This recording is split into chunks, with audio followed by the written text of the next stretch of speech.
Chapter 1. The sudden shift from the gentle lapping of open waters to the choppy surf near the shore roused Gunvald from his slumber. He stretched beneath his cloak, pulling it tighter to ward off the autumn chill. By now, the first snow would be falling at home, and Gyda, his wife, would have brought out the furs and hung thick curtains over the windows to keep out the draft. She had always teased him about his shortcomings as a husband, laughing that while he could captain a ship through storms and defend their village with sword in hand, he couldn't build a house that didn't leak. The laughter had softened the sting of the truth. She wasn't wrong.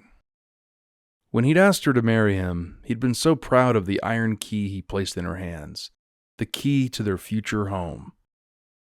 He'd spent that entire summer cutting pine and elm, enlisting reluctant friends to help raise rafters when they'd rather be off Viking. It had all been worth it to see the way her face lit up when she accepted.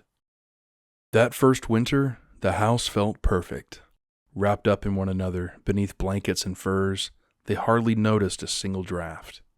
But the next summer, the seas opened up, and he couldn't ignore the call of the open waters. He returned months later to find Gyda tired and frustrated, moving buckets to catch the leaks in their roof, and shivering in the chill that crept through the poorly sealed doors. Each winter after that, he promised to make things right. He patched a few holes and fixed the worst of the drafts, but summer always came too quickly. And again, he always left. Gunvald loved her, of that there was no doubt. But the pull of the horizon, and the thrill of raiding, and the duty of leading his men weighed heavier on him than any hammer or nail ever could. Gyda had never said as much, but he could see it in her eyes when he returned each fall. A flicker of hurt buried beneath her relief. As he lay on his bedroll, gently rocked by the choppy waters, Gunvald couldn't help but wonder if this winter would be any different. He hoped so, though deep down, he knew it wouldn't. With another stretch, Gunvald roused himself and blinked the sleep from his eyes. His crew was rowing them from the open sea into the choppy surf. At the head of the longship stood Hallmundur, a childhood companion and now the second in command of this party of treasure-hunting, war-making Vikings. He was calling out some encouragement about being almost home when another man grunted disdainfully about the cold they'd been arriving to. "Surely it can't be that bad," Gunvald called out, making his waking presence known as he sat up from his reclining position. "If it weren't for the cold, surely your wife wouldn't have a troll like you in her bed at all." A roar of laughter erupted from the men. They were tired from the long summer, but japes and jests at one another's expense softened the ache in their muscles and the fatigue in their minds. Most villages in Lepthasir claimed a crew or two of men who would spend their summers at sea defending their shores from threats or adventuring in foreign lands. These Vikes were often the sons of fishermen or farmers, looking for adventure, but a select few found their calling behind the sword and shield. Every summer, when the ice would melt and the sea would open, these men would set sail in search of treasure, glory, and adventure. In the autumn, they'd return home before the ice set in and lock them out in an inhospitable sea. For the crew of these ships, home was Hammerfell. It was a place of legend, its very name born from the tales of the gods. In the early days of the world, it was said that the god Thor faced the Jotun Ringnir in a duel that shook the heavens and the earth.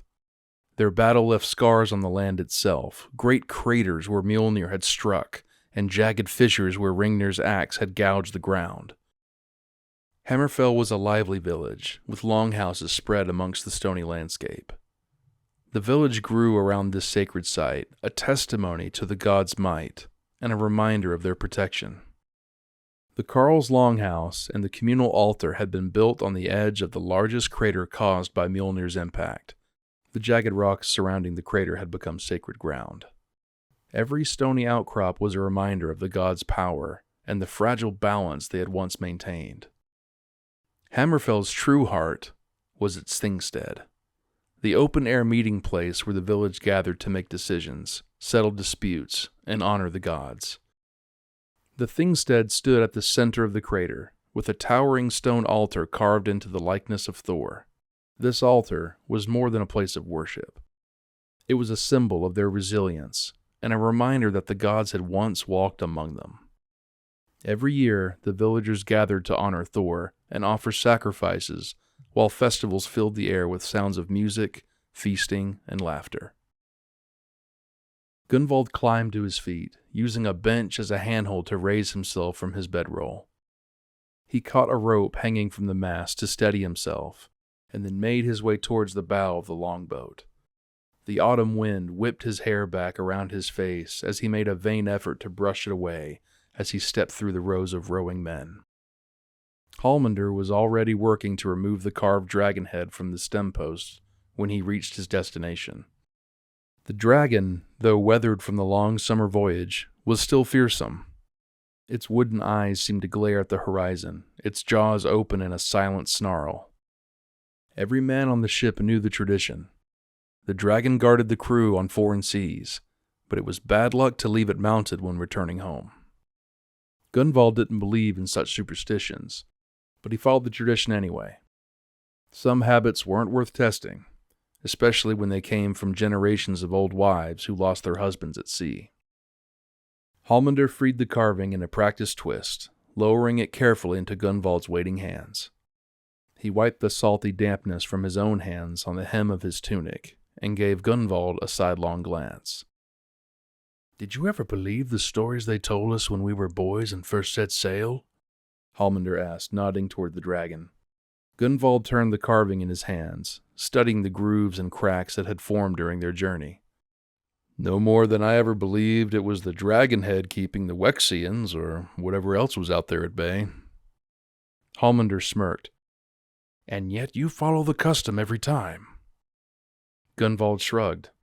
"It's not my luck I'm worried about." Hallmundr snorted, but didn't press further. "Looking forward to the winter?" he asked instead, breaking the silence. Gunvald chuckled, setting the dragon head down into the box at the base of the stem post. "I always do. I enjoy taking in new sights as much as the next man, but there's something about a quiet day by the hearth." Heavy steps behind the two men announced the arrival of a third companion. Thorhali joined the conversation, his tunic thrown over one shoulder. Sweat on his brow caught the light, accentuating that his hair was tied back in a damp knot. "I've never once believed you think that," he said, his grin wide despite the exhaustion on his face. Gunvald chuckled, giving the dragon one last stare as it peered out from the box at the base of the stem post head. "If I were honest, I'd admit I grow restless for the summer before it's even midwinter." The dark-haired man looked out at the water. They could see the smoke from the hearths rising in the distance. "But Gita is a sweet balm to keep me at home." Thorhali followed Gunvald's gaze down to the dragon head carving in the box. "Superstition, tradition, call it what you want. It's a waste of good craftsmanship to keep the beast off the prow." Hallmundr shook his head, his expression serious. "You say that now, but if we docked with the dragon still mounted, and the Carl's longhouse caught fire, you'd be the first to blame it." Thorhali chuckled. "That's because the Carl's roof leaks worse than Gunvald's. Fire or no fire, it's bound to collapse sooner or later." Hallmundr didn't laugh. "They say that the whole superstition started when boats of elves fleeing the wood of Alfheim were burned in their own harbor by dragon fire." Gunvald frowned, glancing at him. "What are you getting at?" Hallmundr leaned on the railing, his voice low enough to avoid being overheard by the rowers. "Dragons. Whether it's this carving or the one the Wexians supposedly chained, used to mean something. My mother used to tell me the elves believed dragons were the wise protectors of the gods' gifts. Alfheim burned, Gunvald. They say it's just a story, but maybe it was something worse." Thorhali scoffed, crossing his arms. "You sound like an old vulva trying to scare children." "Do I? Hallmundr shot back, his eyes narrowing. Then tell me this. How else do you explain what we heard in Rus this summer? Waxian raiders moving north. Fires burning in places where there shouldn't be flames? Are you going to pretend the melted stone that the fishermen in Bjornholm showed us was from torches and pitch? Gunvald and Thorhali had grown up together, though it hadn't always been easy.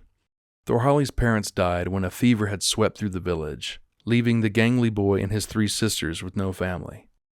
Gunvald's father had taken in the boy, and the girls had gone to other families in the village.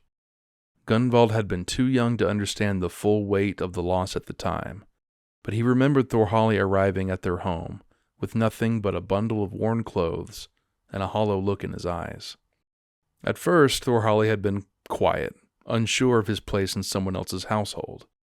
But Gunvald, impatient even as a child, dragged the boy outside to show him how to climb one of the towering evergreens that grew near their farm. By the time the sun set, they were both covered in dirt and sap. Standing on the top branches, they took the waning light over the ocean. The sea always seemed to call for them both. They took the rights of foster brothers as soon as they were old enough, standing shoulder to shoulder before the village priestesses and swearing an oath of loyalty bound by blood. Thorhali had always been one to light up the room out of the 2 boys, quick to laugh and eager to prove himself, while Gunvald was the steady presence, the one who took their shared responsibilities more seriously. Where Gunvald was practical and focused, Thorhali was brash and bold. The summer of their 15th year, Hallmundr joined their small circle. The son of a Volva, the village priestess, and a warrior who had served the Carl himself, Hallmundr's sharp eyes and even sharper wit made him stand out from the other boys. At the time, he was smaller than Gunvald and Thorhali, but no less determined. They met during their first voyage Viking, when Hallmundr's quick thinking earned him a victory, defending their war chief against a much larger opponent. Gunvald had been impressed. Thorhali had been annoyed. At the time, he had seen the purer steel and training Hallmundr had received from his father to be an unearned privilege. Thorhali had bristled at first, taking Hallmundr's upbringing as a chasm that separated them. But their friendship soon deepened into something quieter, something that neither of them spoke of openly, but that everyone close to them understood. Gunvald had noticed the way Hallmundr's hand would linger on Thorhali's shoulder after a hard day of rowing, or how Thorhali's teasing softened when it was directed at Hallmundr. It wasn't something that needed explaining. To Gunvald, it was as natural as the seasons, another thread in the fabric of their shared history. The 2 men shared their lives together as partners in battle and in affection. The 3 of them were inseparable. They spent their winters hunting in the woods, trading jests and sharing stories by the fire, and their summers at sea, Viking. Hallmundr's keen eyes and knack for strategy made him a natural scout. Gunvald's leadership kept the group focused, and eventually elevated him to the status of war chief. Thorhali, ever eager to prove himself, was their first into a fight and their loudest voice in a hall full of mead and song. Thorhali opened his mouth to admonish his partner, but stopped, narrowing his eyes at Hallmundr. "What is it?" He was staring at the distant shore of their home, his jaw set. "The smoke," he said absently. "It's too thick. There aren't that many chimneys in Hammerfell." Gunvald turned his attention to the horizon, squinting against the sunlight reflecting on the water. Hallmundr was right. The air was thick with gray smoke wafting into the clouds like some great signal. "We're going to need more speed!" he called out to the rowers. "All hands to the oars!" Hallmundr shouted as he sat down at the first row of men and assisted in the task. As the ships drew closer to the shore, it became horrifyingly clear that Hallmundr had been right. The smoke curling into the sky wasn't the welcoming sign of hearth fires, nor the scent of meals prepared in anticipation of their father's return. This was acrid, choking smoke, the kind that clung to the back of the throat and burned the eyes. Cinders glittered in the air, smoldering on the remains of thatched roofs, and blackened beams stood like skeletal remains of the longhouses that had once been homes.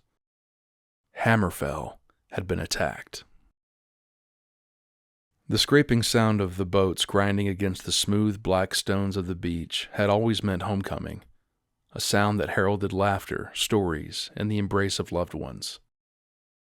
But today, that sound carried a hollow finality, the weight of loss pressing down on every man in the crew as they wondered if it was their family or another's that was lost. Gunvald gripped the stem post, using it to hoist himself from the boat. His boots struck the rocks with a crunch, thick leather absorbing the impact, but he still felt unsteady. His stomach churned as he took in the devastation along the shoreline. The small fishing huts that dotted the coast were nothing more than heaps of ash and charred wood. Normally, he would have stayed behind to help the men secure the ships, ensuring the spoils of summer were distributed properly. But not today. Today there were no spoils to count, no welcome awaiting them. Gunvald surged forward, his heart hammering in his chest as he crossed the stony beach into the village proper. The circular arrangement of longhouses that had always felt familiar and comforting now seemed alien and chaotic, a maze of destruction. Smoke wafted from the ruins of every home, the sod roofs collapsing into rubble, and the wooden walls reduced to skeletal frames. The once vibrant center of Hammerfell was unrecognizable. Bodies lay scattered across the village, some burned so badly there were barely more than shadows against the ground. Others were frozen in agonizing poses, their faces twisted in terror. These were not strangers. These were neighbors, friends, and family. Gunvald recognized the face of the smith who had repaired his sacks last spring. Now, slack with death, his hands outstretched as though trying to reach for safety. A child lay a few paces away, her small body curled around a bundle of scorched fabric that might have once been a doll. The cries of the crew pierced the air as they too disembarked and stumbled into the ruins. Men fell to their knees beside the bodies of their loved ones, their voices breaking as they called out names, their words swallowed by the wind and smoke. Hallmundur had run desperately to the center of Hammerfell towards the Thingstead. The idol of Thor was burned and distorted. The grand meeting hall he'd grown up in, now no more than ash. His hands trembling as he sifted through the rubble, searching for signs of life. Thorhali shouted for his sisters. They'd all been placed in different homes as children, and would have been scattered now with families of their own throughout the village. His voice strained through the smoke, growing hoarse with each unanswered call, until finally, he collapsed against a charred beam, his shoulders shaking with silent sobs. Gunvald's legs felt like lead as he pushed through the wreckage. His breath came in sharp, ragged gasps as he searched for his own home. The acrid stench of burned wood and flesh stung his nose, and the heat of the smoldering embers licked at his boots. He tried to push down the rising panic, the small, incessant hope that somehow Gyda had escaped. When Gunvald reached the house he'd shared with his wife, his stomach dropped. The door hung crooked on its hinges, pushed open wide enough to reveal the chaos within. Smoke still curled from the remains of the sod roof, its embers long since burned out, leaving the air heavy with the bitter scent of ash and charred wood. His breath caught in his throat as he stepped closer, his feet suddenly feeling as if they'd grown roots and bound him in place before the doorway. Each step was slower than the last, his body unwilling to cross the threshold, while his mind raced ahead, painting pictures he didn't want to see. Time warped. He wasn't sure if it took seconds or minutes to reach the door. Only the suffocating weight in his chest told him that he had to keep moving. The interior of the longhouse was dim, only lit by the faint pulsing glow of coals smoldering in the collapsed beams. Shadows stretched and flickered across what remained of the home they had built together. Baskets of linen lay overturned on the floor, their contents scattered like all the broken promises to stop the drafts and patch the roof. Bowls and jars were shattered, their contents staining the wooden boards with streaks of spice and grain. The table had been upended, its legs splintered as though someone had slammed it against the wall in fury. Gunvald's eyes were drawn to the hearth in the center of the room, where a familiar blade glinted in the low light. It was Gyda's dagger. She had always worn it at her side when he was away, and she said it made her feel safe. Now it lay unsheathed on the floor, its edge darkened with blood. The sight of it froze him, his chest tightening as the knot of anxiety in his stomach hardened into a cold, immovable mass of fear. Blood stained the floorboards around the dagger, deep red streaks pooling and trailing off towards the back of the longhouse. His mind clawed for reason. Perhaps she'd defended herself. Perhaps she'd escaped. But deep down, he knew the truth, and it dragged him forward like a tether. He moved without thinking, his boots crushing already shattered clay cups and other debris as he crossed the room. The curtain that separated the sleeping quarters from the rest of the house hung unevenly, its rod barely clinging to the wall. Gunvald reached out and yanked it aside, the sudden motion sending the rod clattering to the ground. The sound shattered the suffocating silence, but it did nothing to prepare him for what lay beyond. Gyda was there, lying on the floor between the cozy nook where they'd made their bed and the back of the hearth, her body twisted unnaturally, as though she had fallen while trying to escape. Gunvald froze, unable to move for a moment that stretched endlessly. Her hair, once soft and full of life, was dark with soot, strands clinging to her face in damp streaks. Her skin was pale, her lips parted slightly as though she had been about to speak. Her dress was stained with blood, the fabric stiff where it clung to her body. She looked so small against the wreckage, so fragile in a world that had been anything but kind. Gunvald hesitated as he reached out for her, his hand trembling. He wasn't sure what he'd hoped for. Some faint warmth, some impossible sign of life, or if he prayed her end had been swift and free from agony. His fingers brushed her cheek, cold and unyielding. The finality of it hit him like a blow to the chest. The room blurred as tears filled his eyes, hot against his flushed cheeks. His breath came in shallow gasps, a cruel reminder that he was still alive while she lay before him, lifeless. He pressed his forehead to hers, his shoulders shaking as grief overtook him. "I'm sorry," he whispered, the words breaking in his throat. He stayed there for what felt like hours, though he couldn't say how long. Time seemed to collapse around him, the weight of loss pressing down with every passing moment. When he finally rose, his legs shook and his chest felt hollow. Gyda's dagger still lay on the floor, a silent witness to the chaos that had claimed her. Gunvald picked it up, slipping it into his belt. When Gunvald emerged from the longhouse, the night had settled over Hammerfell, indifferent to its ruin. The stars shone brightly in the clear sky, a cold and distant light that offered no comfort to the broken men below. Several small campfires had been lit, their flames flickering weakly against the overwhelming darkness. The men sat around the fires, their faces shadowed and drawn, etched with grief and despair. There was no boasting, no laughter, no jests about the spoils of summer. These were men who had weathered storms at sea, stood against the shields of enemies and braved death with songs on their lips. Now they sat in silence, stripped of their strength, their eyes hollow from what they had found among the ashes. Loved ones, family, and friends, all the ties that had tethered them to this place, were gone. The homes they had built, the hearths that had warmed them, and the memories that had given them comfort on the long journeys of summer had been reduced to rubble and ash. Gunvald could see it in their faces, the dawning realization that there was nothing left to return to. The questions of who had done this and why loomed over them like a storm cloud, but they went unspoken, trapped beneath the weight of shock. For now, there was only the ache of absence and the hollow futility of survival. Gunvald walked through what had days ago been a lively village, alive with laughter and bustling activity.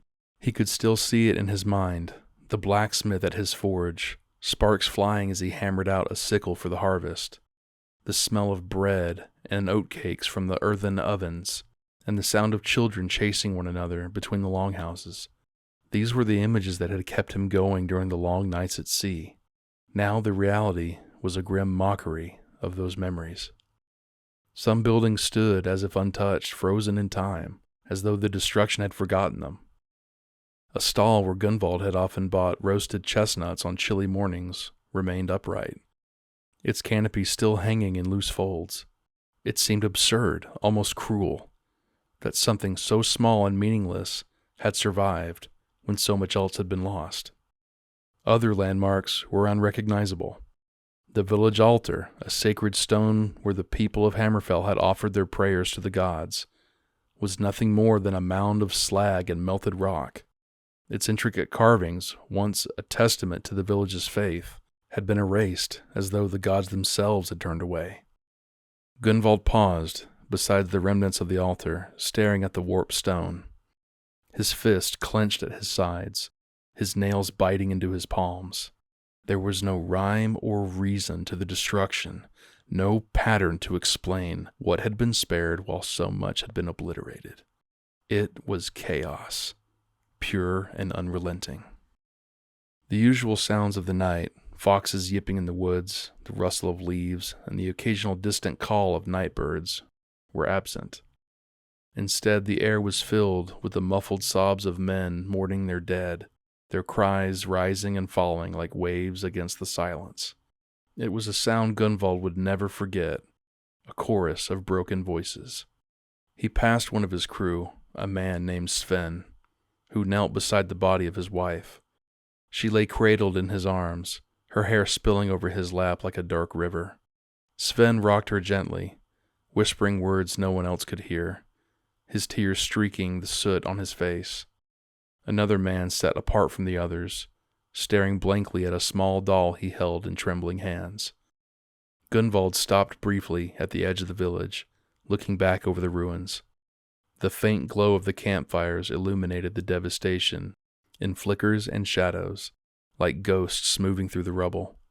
He couldn't see their faces, but he could feel the weight of the men's despair pressing down on him, as tangible as the smoke that hung in the air. He had led them home, and home had been taken from them. A sound broke through the silence, the sharp crack of a log collapsing in one of the fires. It startled Gunvald, dragging him back to the present. He took a deep breath, the acrid air burning his lungs, and turned his gaze towards the sea. The rhythmic crash of the waves against the black stones was steady and unchanging, as though the world beyond Hammerfell remained untouched. For a moment, he envied the sea's indifference. A hand on Gunvald's shoulder jolted him from his thoughts. He spun instinctively, his hand flying to his sword hilt. The muscles in his arm tensed, ready to draw steel, until his eyes caught familiar faces in the flickering light of a torch. Thorhali and Hallmundr stood before him, their faces streaked with ash and grief. Thorhali held the torch aloft, its orange glow illuminating the smudges of soot and the tear tracks that streaked Hallmundr's cheeks. His red tunic was filthy, torn in places from clawing through debris. His hands were black with soot, and his nails were broken and caked with dirt, evidence of desperate, bare-handed searches. Thorhali's appearance was no better, his face pale beneath the grime, and his tunic marked with the dark stains of ash and Hallmundr's grief, where his partner had sought comfort. "You'll want to see this," Hallmundr said, his voice rough, low, and tense. It wasn't the tone of a man overcome with sorrow. There was something sharper in it now, something unnerving. Gunvald nodded. The knot in his stomach tightened as he followed the two men. They moved through the ruins of Hammerfell, weaving past smoldering beams and heaps of rubble. The air was thick with smoke, but beneath it was another smell, something alien and metallic that clawed at the back of his throat. The men stopped at the edge of the village, where the land sloped upward toward the rocky crater where the meeting hall and the Carl's Longhouse once stood. Gunvald had grown up hearing stories of this place, the mark left by Mjolnir when Thor had dueled Ringnir. The jagged stones of the crater's edge had always been a point of pride for the village, a tangible piece of their mythology. But as he stepped closer, Gunvald realized that something was wrong. The usual craggy rocks and sharp angles of the craters were gone. In their place was an unnaturally smooth surface, black and glassy, as if the very stone had been melted and flowed outward. The light of Thorhall's torch danced across it, casting strange, rippling reflections that made the ground almost seem liquid. Gunvald knelt at the edge, his fingers brushing the surface. It was warm to the touch, too warm for something that should have cooled long ago.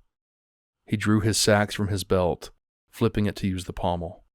He struck the stone lightly, watching it as it crumbled, revealing a faint red glow beneath. A shiver ran down his spine as the glow brightened, the fractured edges revealing a deeper heat below the surface. "This isn't natural," he muttered, half to himself. "No, it isn't," Hallmundr said, his voice tight. "I've seen fire before. I've seen raids. This is something else." Thorhall crouched beside Gunvald, his face set in a scowl. "The Fire Mountains are leagues away," he said. "There's no way the heat traveled this far." He gestured to the melted stone. "This isn't from any raid." Gunvald studied the ground again, his thoughts racing. His mind wanted to settle on an answer, something concrete, but none of the pieces fit. "It looks like it came from the gods themselves," Thorhall muttered, his voice quieter now. Hallmundr let out a humorless laugh. "Or something worse." Gunvald's eyes narrowed. "What are you getting at?" Hallmundr rose, his gaze scanning the horizon as though searching for something hidden in the night. "I told you, when we were in Rus, I heard tales, stories of Wexian forces moving north, leaving fire and ash in their wake. Some say they carried a weapon. Others said it was a chained beast." He glanced back at Gunvald. "A dragon." Thorhall barked a laugh, though it rang hollow. "Dragons are myths, stories to frighten children." "Are they?" Hallmundr said sharply. "How else do you explain this?" He gestured to the crater, the heat radiating from its depths. "What could have done this? Men with torches? No. This is something older, something powerful." Gunvald stared at the glowing magma, unease creeping through him like a shadow. The weight of the smoke in the air, the metallic tang that burned his nostrils, the unnatural quiet of the village, they all seemed to press down on him, suffocating and relentless. "We don't know what this is," he said finally, his voice steady but low. "But whatever it wasn't just men with swords." The three of them stood in silence, the torchlight flickering against the smooth, glassy stone. Somewhere in the distance, the faint cry of a seabird echoed over the waves, a sharp contrast to the unnatural stillness of the village. In the quiet, unease grew between the three of them, gnawing at the edges of his resolve. Whatever had done this wasn't just a threat to Hammerfell. A force that could bring this level of destruction was a shadow stretching far beyond what they could see, and if it was the Wexians, the shadow was growing. Gunvald's brow furrowed. There was nothing anyone could have done to defend against the fires of a dragon. He couldn't stop picturing the terror their families must have felt as they faced such a legendary beast, a creature spoken of in half-believed myths, now made horrifyingly real. His voice was low and strained when he finally asked, "Are there any chances that there would be survivors?" Hallmundr's head lifted sharply, a flicker of something. Hope, or maybe resolve, was breaking through the grief etched across his face. Thorhall, standing nearby, looked less certain, his lips pressed into a thin line beneath his beard, his eyes shadowed as if he were steeling himself against the disappointment he feared was inevitable. "I've been searching the wreckage," Hallmundr began, his voice raw but determined. "I believe my cousin and several of her peers may have been taken as hostages." Gunvald hesitated, his eyes sweeping over Hallmundr's soot-streaked face and the dirt caked on his hands. The evidence of his desperate digging was clear.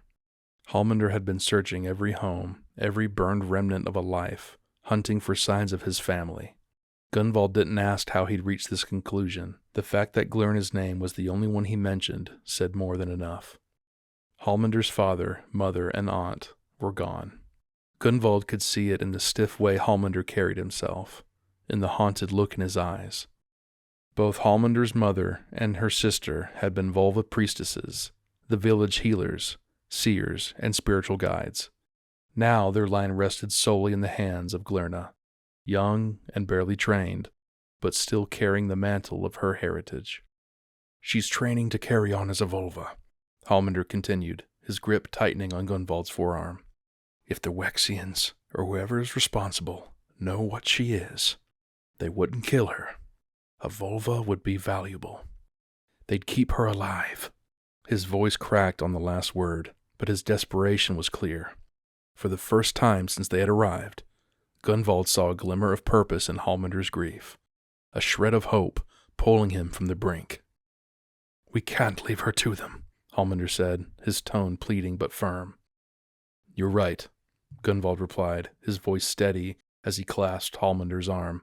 He glanced at Thorhali, who nodded grimly in agreement, though his shoulders sagged under the weight of their losses. "We won't," Gunvald promised. "At first light, we'll track them down." That night, no one slept. Bedrolls were spread out around the fires, but the men lay awake, their grief hanging heavy in the cold night air. The usual camaraderie of the crew was gone. There were no jokes, songs, or shared tales of bravery. They had all been replaced by quiet sounds of mourning. Some men sat in silence, staring into the flames. Others wept softly, clutching tokens of their loved ones. Gunvald moved among them, his own grief simmering just below the surface. He couldn't ignore the hopelessness in their eyes, the quiet resignation that had begun to settle over them. But for a few, Hallmundr chief among them, the faint possibility of survivors burned like an ember in the ashes of their despair. Glirna's name passed through the murmurs of the men, carried like a fragile thread of hope. A vulva in training, young, untested, but undeniably important. If anyone had been spared, surely it would be her. Surely the gods would not allow her life to end here, in this place of ruin. Gunvald rose before the sun, the sky still a pale gray tinged with the faintest glow of dawn. He returned to his longhouse for the last time, his steps slow and deliberate as he crossed the threshold. Gyda's body lay where he had left her, wrapped in the blanket she had brought from her parents' farm. It had been one of the first items she'd packed for their new life together, the only true warmth they'd shared during their first winter. He carried her through the village, the streets eerily quiet in the morning light. They passed the burning remnants of homes and the skeletal frames of what had once been friends and family they'd visited on chilly winter days. Every step felt heavier than the last, but Gunvald kept going, the memories of the life they'd built together pressing against his chest. At the edge of the village, the crew had dug a mass grave, a somber mound where the dead could rest together. One by one, the men brought the bodies of their loved ones, laying them to rest with care. Gyda was among them now, wrapped in the warmth of a memory that Gunvald would carry with him, always. When the last body was buried, the men stood in silence, the sun now high above them. The usual rituals of farewell felt hollow. Words spoken to the gods felt distant and empty. They didn't look to the heavens for answers. Instead, they looked to one another, and to the task that lay ahead. By midday, Gunvald, Thorhali, and Hallmundr had saddled their horses and loaded a supply cart with what little they had left. The journey ahead was uncertain, but the determination in Hallmundr's eyes was unshakable. As they left the village, The road stretched before them like a thread leading into the unknown. The trail they sought was faint trampled grass, scorched earth, and the occasional mark of something heavy being dragged away. But they followed it anyway, their hearts sealed by purpose. For Hallmundr, Glurna wasn't just family. She was the last link to the legacy of the Volva, the last thread of hope tying them to the gods they had once prayed to so fervently. Gunvald and Thorhali rode in silence beside him, their own losses fresh in their minds, but their resolve united. They didn't speak of vengeance, though the fire burned in each of them. For now, their focus was on finding Glurna and whoever had taken her. The trail led them away from Hammerfell, toward a mystery wreathed in smoke that stretched farther than they could see.